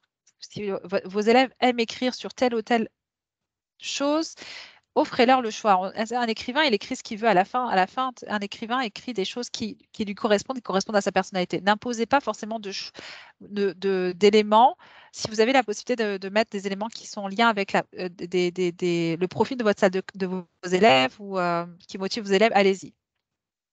Toujours déterminer au besoin le sujet de sa mini-leçon. Donc, commencez toujours un élément d'écriture avec une mini-leçon et en lien justement avec, ça peut être aussi en lien avec des projets interdisciplinaires, avec d'autres matières et d'apprentissage. Et planifier les stratégies d'intervention, les stratégies d'écriture, les éléments d'écriture, le choix du vocabulaire, l'emploi, etc. Pour avoir des référentiels, comme tu l'avais dit, Faiza, des référentiels disponibles pour permettre aux élèves justement de s'orienter vers les référentiels avant de devoir poser des questions. Des référentiels, puis si vous avez besoin, les élèves préfèrent écrire à la fin, avoir une publication sur l'ordinateur ou sur un élément qui correspond à leur profil. N'hésitez pas à prévoir différents outils de publication et offrir différentes options de publication aux élèves. Ce que j'aimerais voir avec vous, et c'est un élément que je pense que parfois on passe un petit peu à côté de ça, c'est l'enseignement des stratégies, des traits d'écriture, des éléments d'écriture. Et là, j'ai trouvé une ressource, une très belle ressource qui offre aussi des exemples de comment enseigner chacun des traits d'écriture. Là, par exemple, une stratégie que vous pouvez utiliser, c'est par exemple demander aux élèves de vous raconter une histoire détaillée pendant qu'ils ferment les yeux. Et on va leur demander justement de donner un maximum d'idées pour que ils développent justement cette habitude de donner un maximum de détails lorsqu'ils écrivent pour se faire des images dans la tête. Cette activité-là aussi que j'ai mis là, c'est demander à l'élève, donner une photographie à un élève et demander de décrire ce qui se passe dans la photographie. Et vous allez lui demander de mettre un maximum de détails pour que vous puissiez décrire cette image. Donc là, pareil, on part d'une image pour donner un maximum d'idées au niveau d'un sujet d'écriture.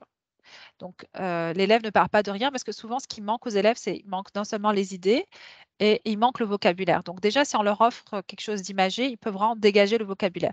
C'est vraiment des tremplins pour qu'ils puissent en fait dégager un maximum d'idées et comprendre que quand on écrit, avant de commencer à écrire, on fait appel à ses connaissances antérieures. Parfois, certains élèves n'ont pas forcément cette idée de faire appel à leurs connaissances antérieures ou bien aux expériences qu'ils ont vécues. À vous de leur donner des supports pour qu'ils développent cette façon de développer leurs idées. On va aller rapidement avec les différentes stratégies. Vous pourrez vous partager les ressources et le PowerPoint. Vous allez avoir le verbatim avec les stratégies. Travailler la structure, justement, pour que l'élève puisse respecter la structure d'un texte, on parle justement des caractéristiques du texte, mais comment est-ce qu'on peut enseigner les caractéristiques du texte à l'élève? Moi, ce que je vous suggère, c'est des fois prendre un texte à l'étude et mélanger les différentes parties et demander à l'élève de replacer les parties dans l'ordre et dégager ainsi, c'est quoi la structure, par exemple, d'une recette? C'est quoi la structure d'un récit? C'est quoi la structure d'un dépliant? Donc, en mélangeant les différentes étapes et demander aux élèves de le reconstituer dans l'ordre, ça va vous permettre aussi à l'élève de comprendre qu'est-ce qui fait la structure et quels sont les éléments clés qui font que la structure du texte est comme ça. On parle là aussi ensuite du style. Donc, chaque auteur a un style particulier. Et c'est ça qui va faire aussi, qui va faire intéressant. Quand vous allez lire des histoires aux élèves, vous allez essayer de voir, mais comment l'auteur a fait pour vous faire rire? Comment l'auteur a fait pour vous faire ressentir des sentiments? Qu'est-ce qu'il a mis dans le texte qui vous a fait ressentir de ça? Et un bon écrivain, vous allez expliquer aux élèves que quand vous leur lisez des histoires en lecture partagée, qu'est-ce que vous avez ressenti et comment il a fait pour vous faire ressentir ça? Quels mots il a utilisé? Quelle expression? Quelles images? Etc. Et apprendre aux élèves, justement, quand on enseigne, quand on enseigne, expliquer aux élèves de mettre leur propre aussi dans leurs écrits. Le choix des mots. donc là, c'était une activité que j'ai remaniée. Et puis, je vous ai mis le lien parce que j'ai trouvé un site très intéressant avec des histoires que les élèves peuvent écouter et avec un texte. C'est qu'on on retire des mots dans un texte et on demande aux élèves de trouver un mot pour remplacer ce texte-là, ce mot qui manque. Et puis, dans un deuxième temps, ce qu'on va faire, c'est qu'on va révéler les mots aux élèves et ils vont faire un comparatif et pourquoi c'est ce choix de mots qui a été fait dans le texte et qu'est-ce que ça signifie. Donc là, je me suis amusée à faire l'activité. Puis voici les mots qui ont été retirés. Puis je peux vous partager le PowerPoint, vous pourrez le faire avec vos élèves aussi, c'est qu'ils vont vous offrir des options pour remplacer les mots qui ont été retirés. Et justement, est-ce que ça change le sens, le mot qu'ils ont mis, plutôt que le mot qui était initialement dans le texte. La fluidité des phrases, c'est vraiment un élément aussi que vous allez pouvoir travailler en utilisant leurs propres écrits à eux, en leur demandant de s'auto-corriger ou bien de corriger leur père. Souvent, les élèves écrivent les phrases de la même façon parce qu'ils manquent de vocabulaire. Ils ne connaissent pas forcément la structure comment on écrit la structure des phrases. Ils ne connaissent pas les mots de transition. Donc, souvent, les phrases, beaucoup de textes, quand on lit les textes des élèves, ça se ressemble. Donc, ça, c'est vraiment des stratégies que vous allez pouvoir mettre en place avec vos élèves pour travailler justement la fluidité de phrases, pour éviter que les phrases justement soient trop redondantes ou trop similaires. Notamment, vous allez enseigner les synonymes, les antonymes, tout ça, ça va pouvoir être enseigné en parallèle pour développer justement la fluidité des phrases. Ensuite, tout ce qui est convention linguistique, il existe sur EduSource des tableaux où il est indiqué les conventions linguistiques qui doivent être enseignées à chaque année. Donc ça, c'est vraiment un document que je trouve très intéressant. Évidemment, comme je vous disais, avec les 2 années de pandémie, n'hésitez pas à aller vers les années précédentes, mais vous savez, par exemple, en 3e année, 4e année, 5e année, quelles conventions linguistiques vous allez devoir enseigner. Il y a une excellente ressource aussi sur EduSource, c'est la grammaire nouvelle. Et il y a des activités qui sont gratuites que vous pouvez faire sur le TBI ou sur le Smartboard qui vont vous permettre d'enseigner chaque élément qui est dans ce tableau-là au niveau des conventions linguistiques. Donc, vous avez tous les liens qui sont ici dans le PowerPoint. Comme je vous disais, je vous l'enverrai par courriel à la suite de la formation.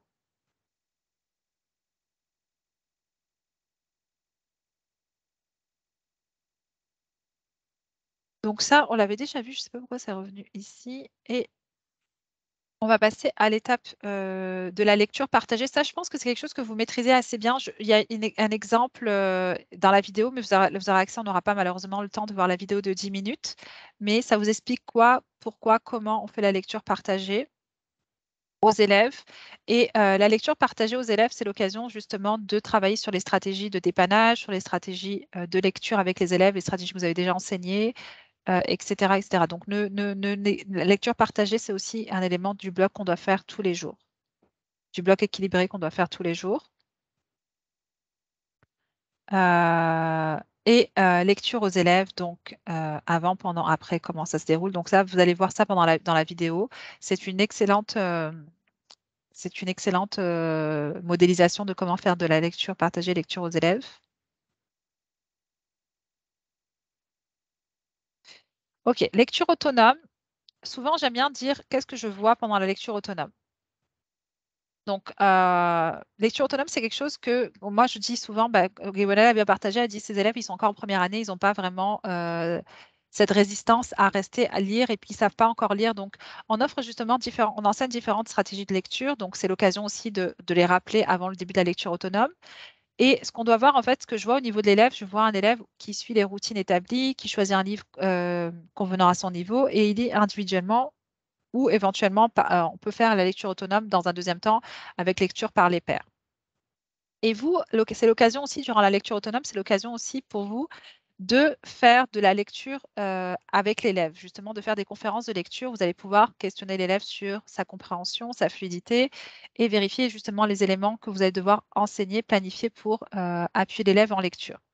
Donc, lecture autonome, c'est également un élément du bloc équilibré qui doit se voir de façon quotidienne.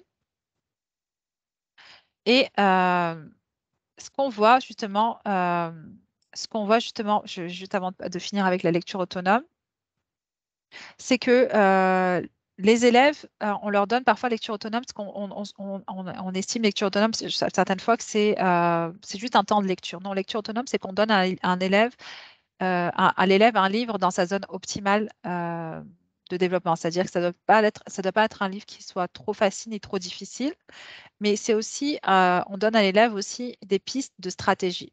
Et à la fin de la lecture autonome, c'est l'occasion aussi de discuter avec l'élève sur justement faire un petit cercle de lecteurs ou de l'auteur, de dire mais qu'est-ce que tu as appris dans ton livre, quel vocabulaire tu as appris. Vous pouvez aussi avoir un petit carnet où est-ce qu'il peut écrire le nouveau vocabulaire, faire un petit lexique personnel des nouveaux mots. Donc la lecture autonome, c'est vraiment un temps très important dans la journée où est-ce que l'élève va vraiment apprendre à se concentrer sur un temps déterminé. Donc c'est pour ça qu'on dit que ça ne doit pas durer 30 minutes, la lecture forcément, bon, peut-être en 6e année, mais surtout en première année, on donne 10 minutes au début, 15 minutes de lecture autonome pour permettre à l'élève justement de faire ses partages à la suite. Situation à la communication orale. On définit en fait principalement 3 situations de communication orale: interaction, expression et présentation. Et interaction, c'est ce qu'on voit le plus souvent en salle de classe. Présentation, c'est ce qu'on fait le moins souvent. Et tous ces éléments doivent être évalués. Vous savez qu'on évalue justement ces 3 composantes en salle de classe. Donc, surtout, on dit, ce qu'on suggère le plus, c'est de privilégier des situations d'interaction orale. La communication justement informelle, demander aux élèves de discuter, que ce soit pendant une leçon, pendant une activité, même pendant les centres. Allez-y, encouragez vos élèves à développer justement des compétences de communication orale. Et expression, donc on parle plutôt d'expression quand c'est des situations donc, qui sont davantage, et présentations qui sont davantage planifiées et formelles.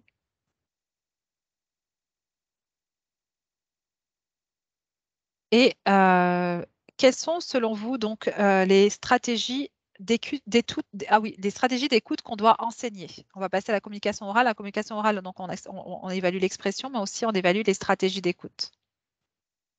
Et je vous ai mis une grille d'auto-évaluation qui pourra vous appuyer un petit peu dans le clavardage. Je vous la mets dans le clavardage. Vous pouvez aussi cliquer sur le lien.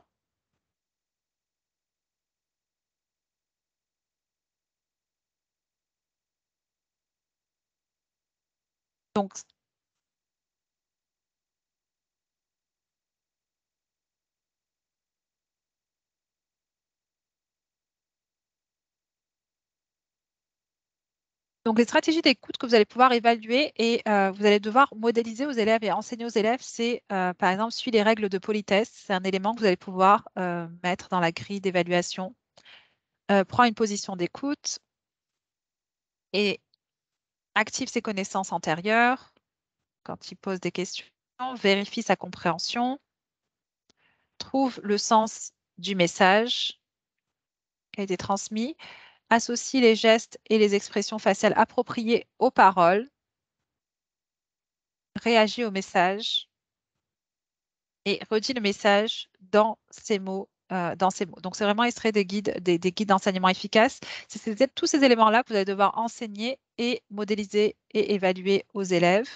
Donc, moi, j'étais vraiment étonnée parce qu'on apprend aussi aux élèves à avoir les bonnes expressions faciales lorsqu'on parle. Donc, c'est vraiment intéressant de pouvoir aussi travailler sur ces éléments-là d'écoute avec les élèves. Et quand on évalue la communication orale, donc je vous ai dit, n'oubliez pas qu'on évalue aussi les stratégies d'écoute des élèves.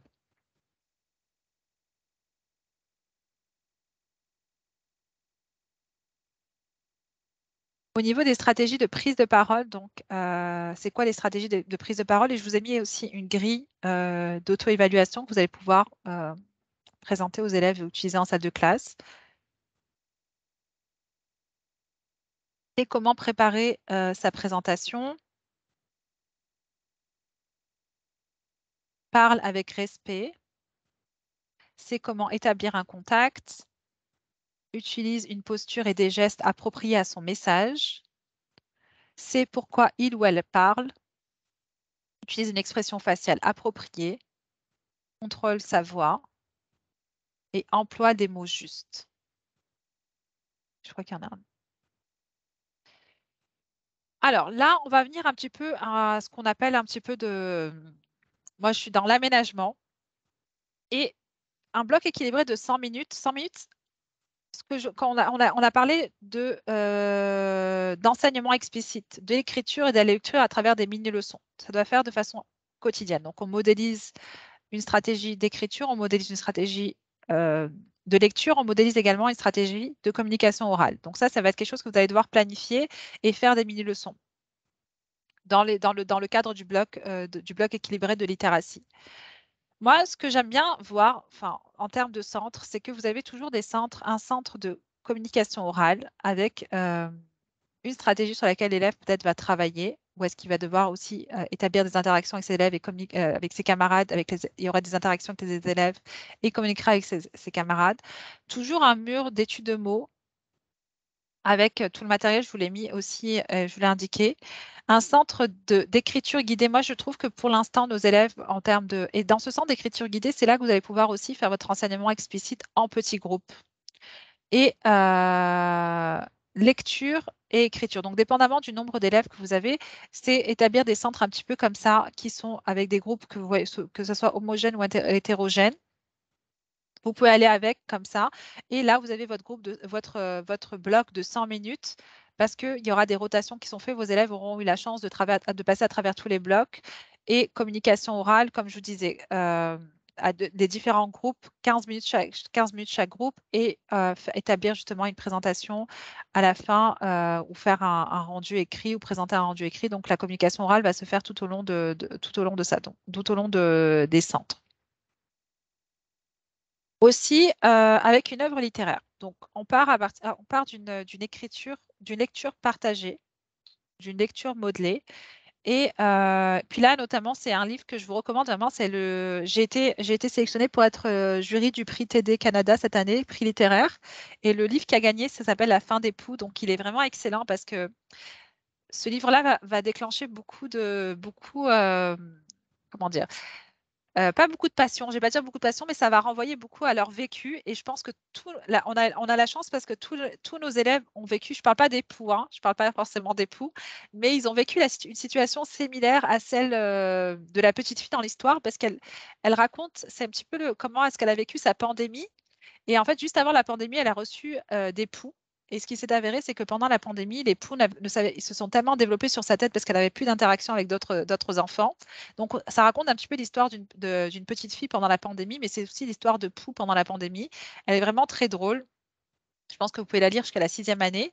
Et à partir de cette activité-là, vous pouvez planifier justement des blocs de 100 minutes. Donc, jour 1, vous allez faire la prélecture, faire des prédictions, travailler une stratégie d'écriture, écriture modelée, donc, et travailler ensuite sur les centres de cette manière-là. Donc, on a une quarantaine de minutes et ensuite, on a 60 minutes sur lesquelles on va travailler sur les centres. Donc, ça, c'est une façon aussi de travailler dans un bloc équilibré. Le deuxième jour, on peut faire une écriture partagée, donc une ébauche. Donc là, on part de l'histoire des poux à partir du plan, lecture aux élèves et on continue avec les centres, etc. Donc, l'objectif, c'est que vous puissiez travailler, enseigner en une semaine une stratégie en écriture, une stratégie en lecture, une stratégie en communication orale et que ça soit mis en application dans des centres d'apprentissage.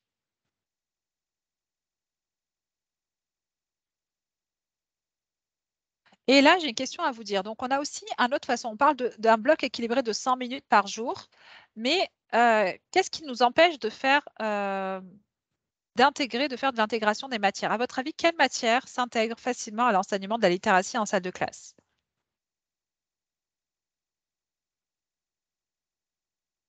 Quelle matière est-ce qu'on peut intégrer dans l'enseignement de la littératie en salle de classe?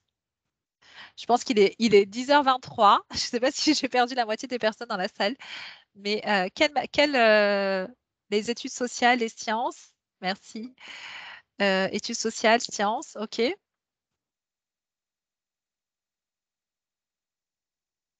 On a une majorité d'études sociales, sciences.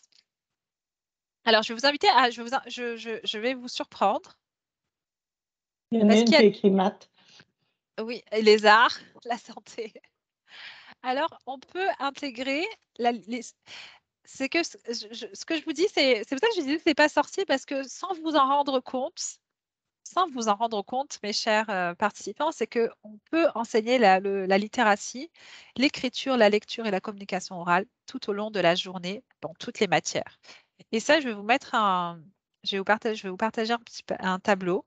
Et voici des exemples de qu'est-ce que vous pouvez faire, par exemple, en sciences, en communication orale, en lecture et en écriture.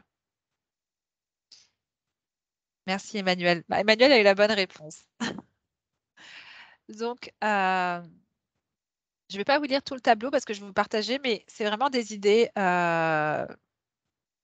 Présentation d'outils, lecture de différents types de textes, écriture, donc, par exemple, d'une consigne pour des produits dangereux, etc. Donc, intégrer les matières. Art, voici ce qu'on peut faire. Texte d'opinion, lire différents types de documents d'art, discuter d'un spectacle ou d'une vidéo qu'on vient de voir. Mathématiques, on est en plein dedans aussi, dans l'intégration des matières. Rédaction d'un problème de résolution de problème, d'un problème de résolution de problème. Étude de vocabulaire, il y a un vocabulaire et du lexique à apprendre aussi en mathématiques. Donc, quand on vous dit l'enseignement du vocabulaire on fait plus de l'enseignement du vocabulaire par thème. On enseigne du vocabulaire que l'élève a besoin. Ne m'enseignez, moi, ce que je me dis pourquoi est-ce qu'on enseigne des mots aux élèves qui ne vont jamais utiliser ou qui ne sont même pas encore utilisés cette année. Les mots les mots, on les apprend par expérience, en les utilisant, en les manipulant, en les mettant dans des phrases. N'apprenez pas des mots juste pour apprendre des mots. N'envoyez pas, ce que je dis à chaque fois, envoyez des listes de mots. C'est vrai qu'on envoie des listes de mots parce qu'on est en train d'enseigner un phonème particulier. Néanmoins, lorsque vous allez travailler les mots, travaillez-les dans un contexte de phrase ou dans une situation réelle. Exactement, Faiza. On doit communiquer. Mais c'est éducation physique et santé également. On peut communiquer, utiliser des éléments de communication. Donc, ne vous en faites, ne vous en faites pas. C'est vrai qu'on parle d'un bloc de 100 minutes consécutives, mais dans ce bloc de 100 minutes consécutives, quand vous allez enseigner dans ce bloc de 100 minutes, ou si jamais c'est éparpillé, si vous décidez de faire votre lecture votre lecture quotidienne va se faire, la lecture autonome va se faire sur un texte d'études sociales ou de sciences. C'est votre lecture autonome a été faite dans la journée. Donc, ne soyez pas trop rigide parce que j'ai l'impression qu'on parle souvent du bloc équilibré, et on oublie d'enseigner les stratégies. Enseigner les stratégies, il y a des stratégies, les étapes aussi les étapes d'écriture, les stratégies de communication orale, les stratégies d'écoute. Ça, c'est très important. Et souvent, on court après on court après le chrono parce qu'on s'est dit on n'a pas fait tout notre bloc, mais si, dans la journée, votre élève a travaillé les autres éléments dans les matières. Et je crois que j'avais une dernière activité de groupe à vous faire, mais on va la passer, je pense. Et ce que je voulais faire, c'est qu'on planifie un bloc de littératie. Vous avez ici un gabarit que je vais vous partager dans le clavardage. C'est un gabarit d'un bloc équilibré en littératie, mais malheureusement, on n'aura pas le temps de le faire.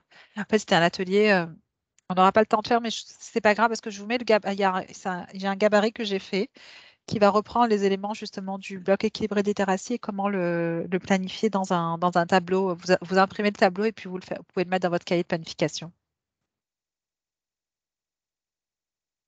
Oui, le tableau idéographique, je vais vous le mettre dans le. Donc, c'est un tableau idéographique que j'essaie de faire inclusif. Je vais vous le mettre dans le. Vous savez ce que j'ai fait? J'ai fait un dossier Google avec tous les documents que je vous ai partagés ce soir. Ce que je vais faire, c'est que je vais vous partager le dossier de Google et je vous mets dedans le tableau idéographique. Est-ce que ça vous va comme ça? Est-ce qu'il y a des questions? Je suis désolée pour les problèmes techniques qu'on a eu au début. Je vous assure que je les ai enchaînés. Pourtant, j'étais connectée à 8 heures. Mais je vais vous partager le dossier. Mais en tout cas, c'était vraiment un plaisir de vous avoir ce soir. Je vous remercie sincèrement pour avoir été là aujourd'hui. Et je vais vous partager les documents. J'ai aussi, comme je vous ai dit, vous pouvez m'écrire si vous avez besoin de quoi que ce soit. Je suis vraiment disponible. Puis je vais vous partager l'objectivation. Avant de partir, ne partez pas sans faire l'objectivation. Et je vous partage aussi le dossier Google. Comme ça, vous allez avoir tout dans le dossier Google. Donc, prenez juste quelques minutes pour faire l'objectivation. Je vais vous mettre également le lien dans le clavardage.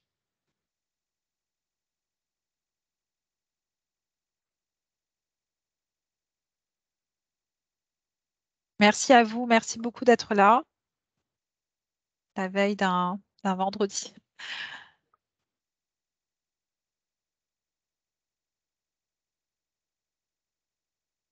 Puis je vous souhaite un... Alors attendez, avant de partir, je vais vous partager le dossier Google.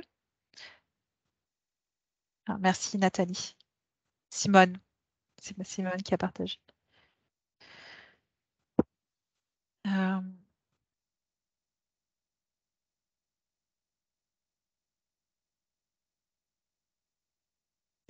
Puis... Pour répondre à la question de France Bernier, il n'y avait pas de feuille de présence parce que j'ai pris les présences sur Format Pro. Mais je viens d'ajouter votre présence. Vous n'étiez pas là quand je l'ai pris, mais je viens de l'ajouter là. Merci à vous, merci sincèrement. Et puis tout ce que vous faites, c'est magnifique, hein. Donc, comme on dit, continuez à faire ces belles choses en salle de classe et vraiment aller vers l'enseignement explicite des stratégies, des pratiques modelées, partagées, et du Comment guidé. allez-vous partager le Ouais, je vais vous le feuillet partager comme Google? ça. C'est ça, j'essaie. Mon ordinateur, je vous assure, pourtant j'enseigne, je travaille en ligne, je donne des formations en ligne. Ce soir, il a décidé de faire des siennes. Pourtant, j'ai jamais eu de problème de connexion. Je suis vraiment au centre-ville de quelque part. Mon dossier est en train de charger. Je vais juste le partager. Puis je vais vous mettre les éléments dont je vous ai parlé. Oh.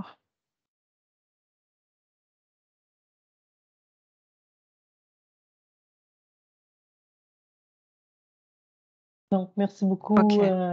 Fatima, pour cette belle présentation. Merci à vous d'avoir été là. J'espère que ça a été très rapide. Il y avait beaucoup de matériel, mais ça vous donne des pistes.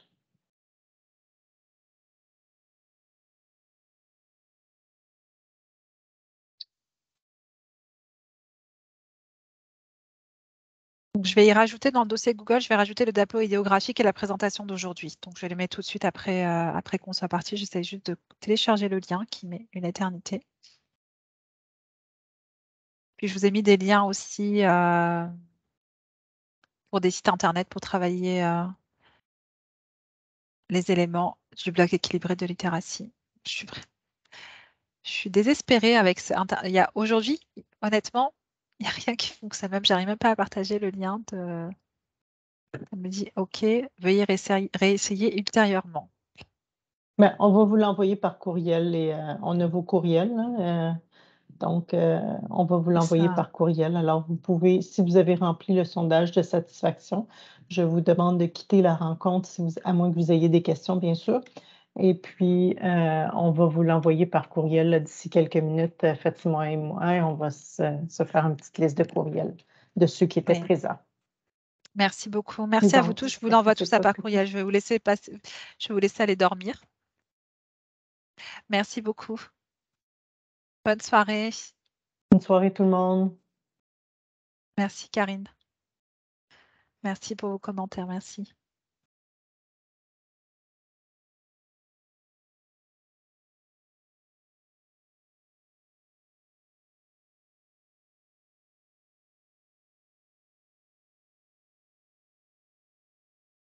Est-ce que Mme Guipro, vous avez une question? Sinon, je vous invite à quitter la rencontre.